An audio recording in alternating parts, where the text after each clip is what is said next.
Republican senators threatened to vote against the latest Obamacare repeal bill unless they received a guarantee it would be debated further.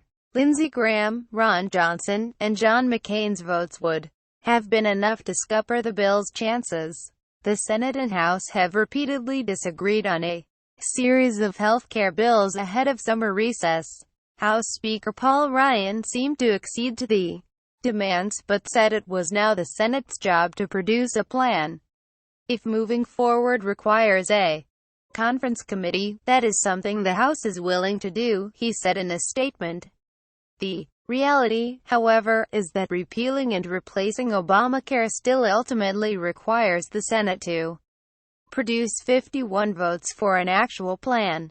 Mr. Ryan's statement produced a mixed response from wavering Republican senators. Sen. McCain told reporters it was not sufficient to allow him to vote for the bill, but his fellow objector Lindsey Graham later said he had spoken to Mr. Ryan and received a clear enough assurance to vote for the measure. Another skeptic, David Perdue, said, "The reassurance from Paul Ryan tonight is good enough for me." In their news conference early on Thursday evening, the three senators said they feared the House might blindly pass any version of the bill, just because we have to get something done.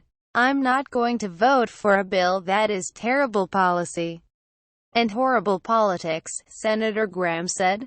Quizzed by journalists on why they would vote for the bill at all, rather than reject it outright, the senators said they were seeking a conference committee to improve it. Ordinarily, when two similar but different bills are passed in the House and Senate, the two versions are sent to a conference committee to reach a compromise agreement.